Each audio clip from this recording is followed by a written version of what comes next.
VIP Jemo omwana yatukubira buju omwana yatukubira nyimbe zatukubyanga omuziki nogamba what is going on man, we could actually have fun vibing on your music.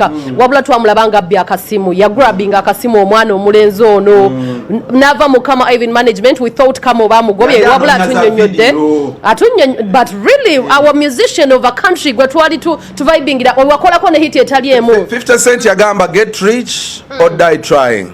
So he was trying to get rich or something. Or die trying.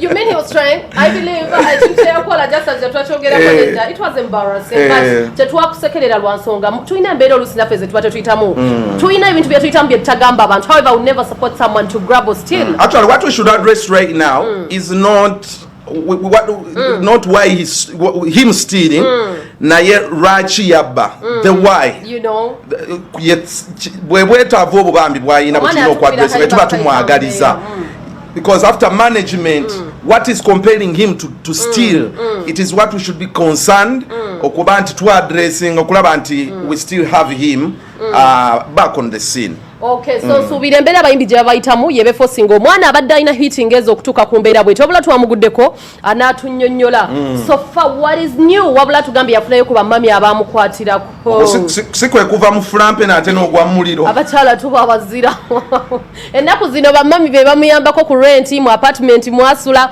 n'ebirala bingi byatugambye. However, I would advise him to work so hard. He's a young man atayimbira bamami we baba appreciating byakola. What is wrong with that? They are fans. He's an artist.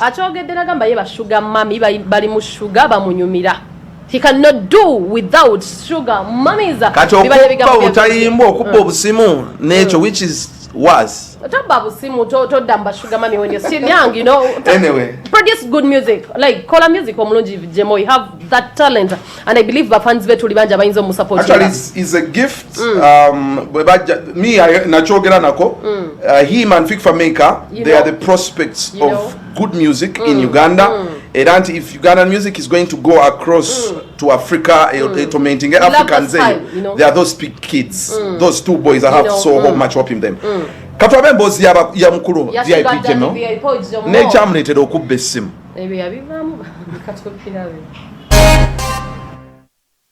Alisted agamba kya baba akabuliriro ko kituufu naye kati ndabise era anytime just know it's gonna be great vibes oka good vibes only era kati nafumiza nakayimba kanga kapya yabba kaito sobola era ngina dropping a new music chomanya buyimba bungi nnyo nakaba kaita labisa economy kalobadde to chafula kituufu musically badde sikyafulumya nga womanyi badde nava management yange eri kama Ivan kati nga nkyayagala okusooka nsetolinga ne management empya era kati nange tugane ku management ya kama Ivan kyasinga obbawula ne muweteera ku llo management ya kama Ivan ekituufu twali contract yange yali eweddeko ne tutagirinyuweringa kubanga ero chimanyi yali atandise okwasaganya n'omuntu omulala Uncle Palaso era big up to Uncle Palaso nga bali kwasaganya nabo ebyabwe kati nange kanso nengamba engeri contract yange gyali eweddeko can try new other levels.